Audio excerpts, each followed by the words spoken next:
Welcome back everyone to the online e learning platform of सिंकोरी education. तो students, last lecture में मैं आपके एक्सरसाइज क्वेश्चंस करवा रहा था आपके ग्रुप 15 एलिमेंट्स के। आज हम उसी को कंटिन्यू करेंगे और कुछ इंपॉर्टेंट वेरी शॉर्ट टाइप और शॉर्ट टाइप क्वेश्चंस मैं आपको बताऊंगा जो कि रिलेटेड है ग्रुप 15 एलिमेंट से।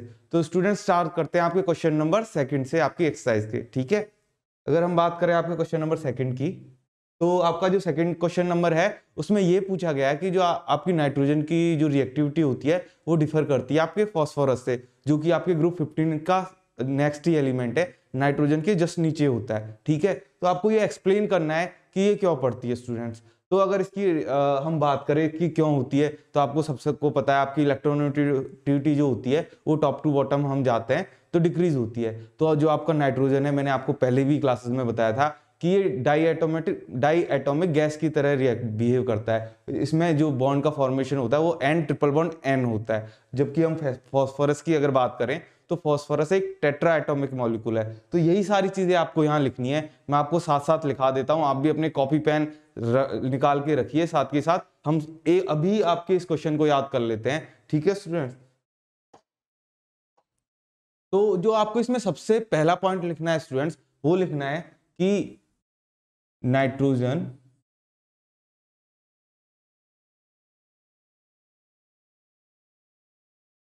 exists as a diatomic molecule and triple bond N. मैंने आपको स्ट्रक्चर भी बताया था, मैंने आपको बताया था कि क्यों एन ट्रिपल बॉन्ड एन होता है, क्योंकि इसका ऑक्टेट कंप्लीट हो जाता है। आपका ये ग्रुप 15 का एलिमेंट है, तो इसमें आपके 5 इलेक्ट्रॉन्स होते हैं वैलेंस शेल में। अगर ये 3 बॉन्ड का फॉर्मेशन कर लेता है, जो कि इसने यहाँ पर कर लिया है, ये देखिए इसने 3 इलेक्ट्रॉन्स यहाँ से शेयर कर लिए हैं, तो इसका ऑक्टेट कंप्लीट हो गया, इसीलिए ये स्टेबल होता है। जबकि फॉस्फोरस वगैरह की बात करें तो इसमें आपका जो डी एंड एफ एलिमेंट्स आ जाते हैं, इसीलिए जो इसकी रिएक्टिविटी होती है वो इससे कम होती है। ठीक है, ये तो हुई स्टूडेंट्स आपकी फर्स्ट स्टेटमेंट की बात की। आपको फर्स्ट स्टेटमेंट क्या लिखनी थी, नाइट्रोजन जो आपको मैंने बताया था कि ये गैसेस स्टेट में N2 की फॉर्म में वो करता है, तो ये लिखना बहुत जरूरी है। अगर आपने इतना भी लिख दिया तो एक नंबर तो आपके पक्के ही हो गए। अब आपको लिखनी है आपकी सेकंड स्टेटमेंट, आपको की पॉइंट पता होने चाहिए। तो आपको यहाँ पर अगर आपकी की पॉइंट की बात की जाए तो ये हो गया आपका की पॉइंट कि एन ट्रिपल बॉन्ड एन के फॉर्म में ये एग्जिस्ट करता है। अगर हम बात करें आगे, due to the presence of, जो नेक्स्ट स्टेटमेंट होता है ना स्टूडेंट्स, वो हमेशा आपकी इसी स्टेटमेंट से आपको कंटिन्यू रखना है। ठीक है, तो आपको यहीं से हिंट लग जाएगी। आपको पहला स्टेटमेंट अगर याद आ गया तो आप सारा क्वेश्चन अपने आप ही बना के लिख दोगे। आपको सिर्फ पहला पॉइंट याद रहना चाहिए। तो आपको पता ही है कि नाइट्रोजन N2 की फॉर्म में वो करता है, तो आप यहीं से मूव ऑन कर सकते हैं कि यहाँ पे ट्रिपल बॉन्ड बना था, तो due to the presence of triple bond, मैंने आपको बताया था कि जो ट्रिपल बॉन्ड की बॉन्ड डिसोसिएशन एंथैल्पी होती है वो ज्यादा होती है। आप सीधे सीधे शब्दों में याद रख सकते हैं कि देखो ये ट्रिपल बॉन्ड है, 3 बॉन्ड है, तो इनको दो तोड़ने के लिए आपको ज्यादा एनर्जी देनी पड़ेगी। अगर ये सिर्फ सिंगल बॉन्ड होता तो इसको तोड़ने के लिए आपको कम एनर्जी देनी पड़ती। तो आपको सिमिलरली यही चीज लिखनी है, due to the presence of triple bond the bond dissociation. Dissociation का मतलब होता है दोस्तों तोड़ना, कि जो हमको बॉन्ड ये जो बॉन्ड है इसको तोड़ने के लिए जो एनर्जी देनी पड़ेगी वो ज्यादा देनी पड़ेगी। The bond dissociation enthalpy is large. और कितनी होती है स्टूडेंट्स, मैंने आपको बताया था ये होती है 941.4 किलो जूल पर मोल। आपको याद रहनी चाहिए, अगर आप न्यूमेरिकल क्वेश्चंस करते हैं तो आपको पता होना चाहिए कि यूनिट्स का कितना ज्यादा इंपॉर्टेंस रहता है। आपको पता होता है रहना चाहिए कि ये आपके यूनिट क्या है इसकी। तो जो आपकी बॉन्ड डिसोसिएशन एंथैल्पी की जो यूनिट होती है स्टूडेंट्स, वो होती है किलो जूल पर मोल। ठीक है, ये तो गया आपका second statement, due to the presence of triple bond the bond dissociation enthalpy is large. ठीक है students, therefore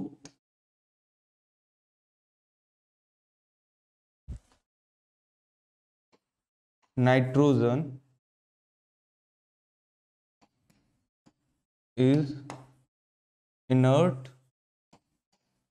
and unreactive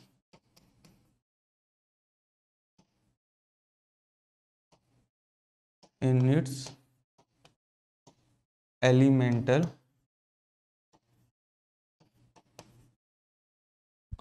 state। ठीक है स्टूडेंट्स, आपको सिर्फ क्या क्या याद रखना था, एक तो पॉइंट आपको इस क्वेश्चन में ये याद रखना है कि जो एन ट्रिपल बॉन्ड एन की फॉर्म में रहता है और बॉन्ड डिसोसिएशन एंथैल्पी जो होती है स्टूडेंट्स आपकी वो बहुत ही ज्यादा होती है। तो ये बात हो गई नाइट्रोजन की, आप इसको जल्दी से नोट डाउन कर लीजिए। अब हम बात करते हैं इसी में इसके सेकंड पॉइंट की कि फॉस्फोरस की, फॉस्फोरस का कैसा नेचर होता है। तो अगर हम बात करें फॉस्फोरस की, इन कॉन्ट्रास्ट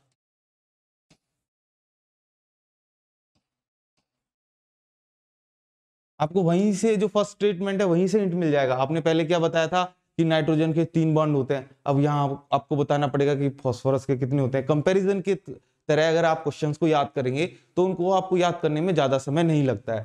तो in contrast the phosphorus exist A tetra atomic molecule. ठीक है स्टूडेंट्स, ये हो गया आपका इसका फर्स्ट स्टेटमेंट। अब सेकंड स्टेटमेंट सिमिलर हो जाएगा कि आपको इसकी भी बॉन्ड डिसोसिएशन एंथैल्पी के बारे में बताना पड़ेगा। मैंने आपको पहले ही बता दिया है, अगर टेट्रा एटॉमिक मॉलिक्यूल है तो सिंगल बॉन्ड का प्रेजेंस होगा और सिंगल बॉन्ड को आपको तोड़ने में ज्यादा एनर्जी नहीं देनी पड़ेगी। ठीक है students, the P single bond dissociation enthalpy is not large। कितनी होती है ये होती है student 213 kilo joule mole inverse. ठीक है, ये हो गई बात। अब इनको हम यहां कंपैरिजन कर देंगे। Therefore phosphorus is less reactive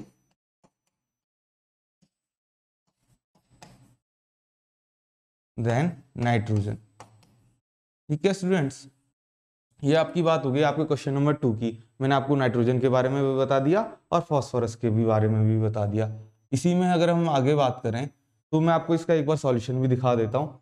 ठीक है, ये इसका सॉल्यूशन है। मैंने आपको अभी बताया जैसे कि इसमें आपको दो बातें याद रखनी है। एक तो ये एन ट्रिपल बॉन्ड एन होता है इसमें, दूसरी बात आपको क्या रखनी है कि इसकी जो बॉन्ड डिसोसिएशन एंथैल्पी होती है वो कितनी होती है, इतनी 941.4 किलो जूल। तो आपको ये 2 पॉइंट्स याद रखने, बाकी आप ये सारी चीजें अच्छे से लिख सकते हैं। ठीक है स्टूडेंट्स, आप इसका जल्दी से स्क्रीनशॉट ले लीजिए। ठीक है, मैं साइड में हो जाता हूँ, आप इसका जल्दी से स्क्रीनशॉट ले लीजिए, फिर हम आपके क्वेश्चन नंबर 3 की ओर मूव ऑन कर जाएंगे। ठीक है स्टूडेंट, तो आप इसका जल्दी से स्क्रीनशॉट ले लीजिए। तो स्टूडेंट्स आई होप आप सभी ने इसका स्क्रीनशॉट ले लिया होगा। अब हम आपके क्वेश्चन नंबर 4 का सॉल्यूशन देखते हैं और मैं आपका क्वेश्चन नंबर 4 याद करवा देता हूं। आप जल्दी से आप इसका स्क्रीनशॉट ले लिया है तो क्वेश्चन नंबर 4 को पढ़ लीजिए। मैं बताता हूं आपका क्वेश्चन नंबर 4 क्या है। आपका जो क्वेश्चन नंबर 4 है वह उसमें पूछा गया कि जो NH3 है आपका वो तो हाइड्रोजन बॉन्ड बनाता है बट PH3 क्यों नहीं बनाता। वैसे तो मैंने क्लास में ही बता दिया था कि 3 एटम या मॉलिक्यूल ऐसे होते हैं जो आपके हाइड्रोजन बॉन्डिंग बनाते हैं। कौन कौन से होते हैं स्टूडेंट्स, मैंने आपको बताया था FON, फोन से आप याद रख सकते हैं। जो सिर्फ फोन कर सकते हैं वही हाइड्रोजन बॉन्ड बना सकते हैं। फोन में N हो गया आपका नाइट्रोजन, O हो गया ऑक्सीजन, F हो गया आपका फ्लोरीन। मैंने आपको इनकी इलेक्ट्रोनेगेटिविटी भी बताई थी कि आपकी जो नाइट्रोजन होती है उसकी इलेक्ट्रोनेगेटिविटी होती है 3, ऑक्सीजन होता है उसकी होती है 3.5 और जो फ्लोरीन होती है इसकी होती है 3.4। तो जब ये हाइड्रोजन के साथ होते हैं तो हाइड्रोजन बॉन्डिंग होती है, नहीं तो नहीं होती है। ये तो बात हुई कंसेप्ट की, बट आपको एग्जाम में कैसे लिखना है मैं आपको वो भी सिखा देता हूं। ठीक है स्टूडेंट्स, एग्जाम में अगर आपको इसे लिखना है तो आपको सबसे पहले लिखना होगा ठीक है, NH3 के लिए पूछा है, तो सबसे the electronegativity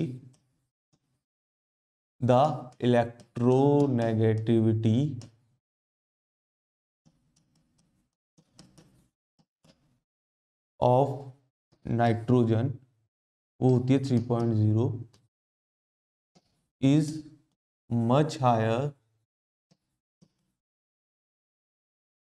then that of hydrogen. इसकी कितनी होती है स्टूडेंट्स? इसकी होती है 2.1। ठीक है, ये हो गई आपकी पहली स्टेटमेंट कि जो आपकी नाइट्रोजन है उसकी इलेक्ट्रोनेगेटिविटी ज्यादा होती है हाइड्रोजन के कंपैरिजन में। अब इसी से हम अपना सेकंड स्टेटमेंट बनाएंगे। मैंने आपको बताया था क्वेश्चंस में लिखने का तरीका सेम होता है, आपको बस पहला स्टेटमेंट पता होना चाहिए, उसका भी की पॉइंट पता होना चाहिए, फिर आप उसका उसी से आपका सेकंड स्टेटमेंट भी बना सकते हैं। तो आप ही बताइए इसका सेकंड स्टेटमेंट क्या आएगा। आपने बता दी कि इलेक्ट्रोनेगेटिविटी इसकी बहुत ही कम होती है, अब आपको बताना है कि क्यों कम होती है, तो उसके बाद बताएंगे आप। Therefore NH bond is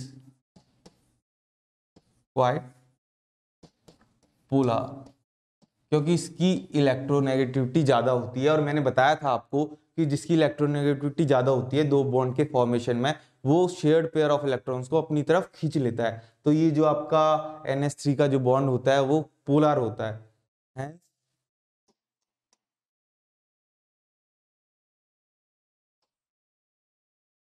NH3 goes under intramolecular H bonding. ठीक है स्टूडेंट्स, क्योंकि जो आपकी नाइट्रोजन की इलेक्ट्रोनेगेटिविटी होती है वो ज्यादा होती है, और आपका इसीलिए आपकी जो होती है इंट्रामोलिकुलर H बॉन्डिंग होती है आपके NH3 में। अगर हम PH3 की बात करें,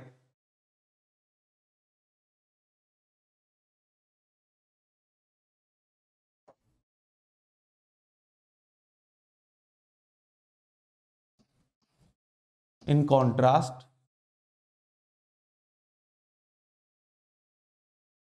both P and H have electronegativity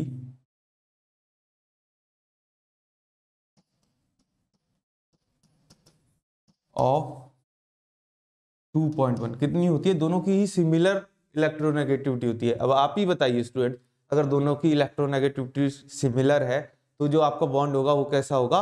वो होगा पोलर। तो यहीं से आपका सेकंड स्टेटमेंट बन जाएगा। तो the PH bond is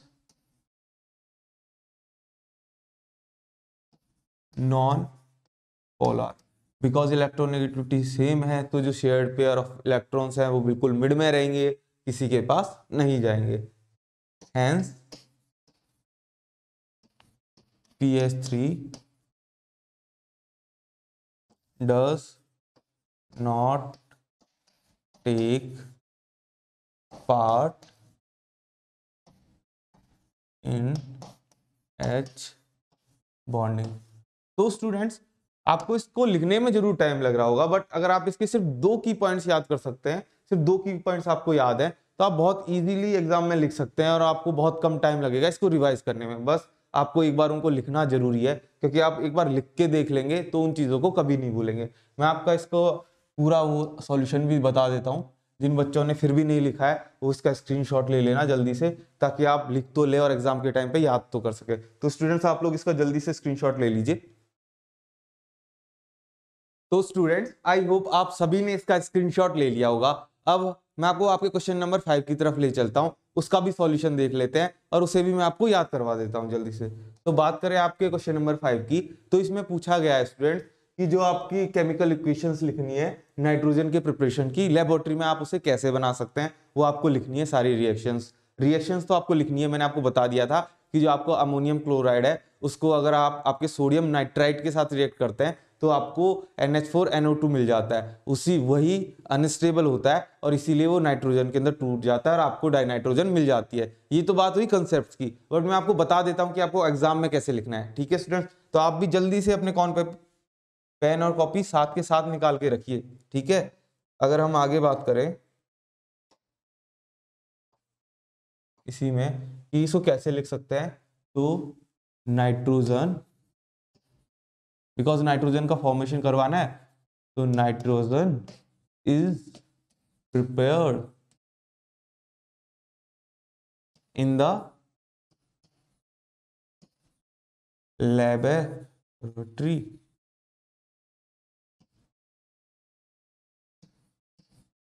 by heating. ये इतनी लाइन तो स्टूडेंट्स आपको यहां से भी पता लग जा रही होगी, nitrogen is prepared in the laboratory, तो ये चीज तो आपको याद करने की जरूरत है ही नहीं। इसके आगे याद करना है कैसे बनाते हैं, by heating equimolar aqueous solution of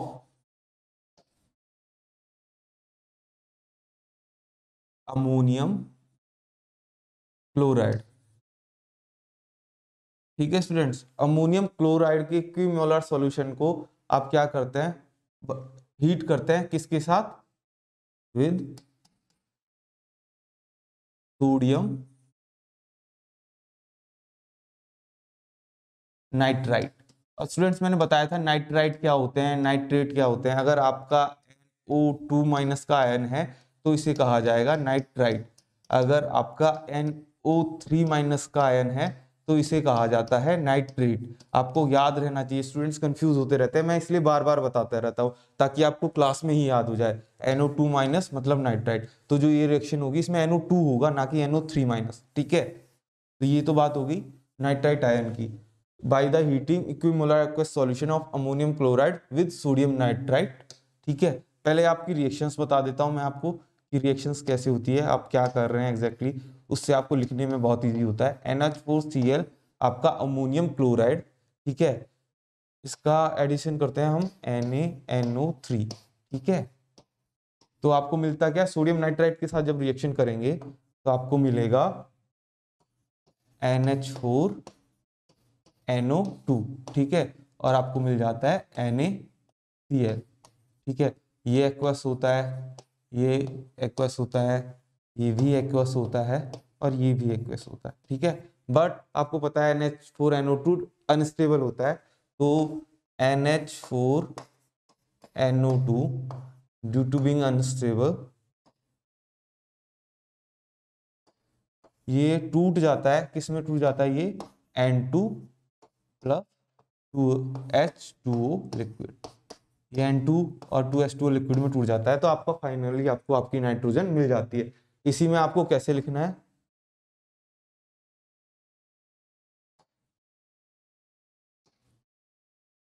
अब आपको क्या मिला, यहां से मिला आपको अमोनियम नाइट्राइट, क्योंकि ये NO2- है, तो बस आपको रिएक्शन देख के लिख देना है इस क्वेश्चन का answer, ammonium nitrite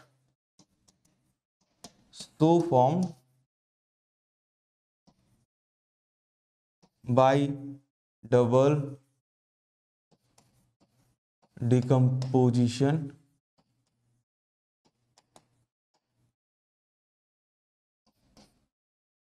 reaction being unstable, because ये अनस्टेबल होता है,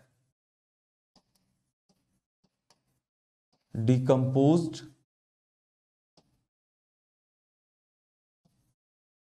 into डाइनाइट्रोजन गैस। ठीक है स्टूडेंट्स, उसके बाद आपको ये आपकी दो रिएक्शंस लिख देनी है, मतलब ये वाला जो क्वेश्चन होते हैं रिएक्शंस वाले, उसमें आपको स्पेसिफिकली याद रखनी होती है दो रिएक्शंस। आप आपकी इन रिएक्शन से भी पूरी थ्योरी लिख सकते हैं, और आप अगर सिंपल रिएक्शंस भी लिख के आ जाएंगे ना, तो आपके सिर्फ आधा या 1 मार्क्स कटेगा और आपको सारे मार्क्स मिल जाएंगे स्टूडेंट्स। तो आई होप आपको ये लेक्चर पसंद आया होगा, मैंने आपको आपके सारे क्वेश्चंस डिटेल में बता दिए हैं और आपको क्लास में ही याद करवा दिए हैं। इसका आप सॉल्यूशन देख लीजिए पहले, ये इसका सॉल्यूशन है, इसमें भी इन्होंने सेम ही चीज बताई है कि जब हम लेबोरेटरी में बनाते हैं तो आपको सिर्फ ये दोनों रिएक्शंस याद रहनी चाहिए। आपका जो अमोनियम क्लोराइड होता है वो सोडियम नाइट्राइट के साथ रिएक्ट करता है और आपको बनाता क्या है, अमोनियम नाइट्राइट और सोडियम क्लोराइड। और यही जो अमोनियम नाइट्राइट बना था, बिकॉज बीइंग अनस्टेबल, ये टूट जाता है आपके डाइनाइट्रोजन गैस में। तो स्टूडेंट्स आप इसका जल्दी से स्क्रीनशॉट ले लीजिए, ठीक है। आई होप आपको ये लेक्चर पसंद रहा होगा। मैंने आपके ग्रुप 15 एलिमेंट्स के जितने भी एक्सरसाइज के क्वेश्चंस थे उनको डिटेल में डिस्कस कर लिया है, जो कि आपके एग्जाम पॉइंट ऑफ व्यू से इंपॉर्टेंट रहने वाले थे। तो स्टूडेंट्स ऐसे ही मोर इन्फॉर्मेटिव वीडियोस के लिए आज ही हमारे चैनल को सब्सक्राइब कीजिए। Thank you.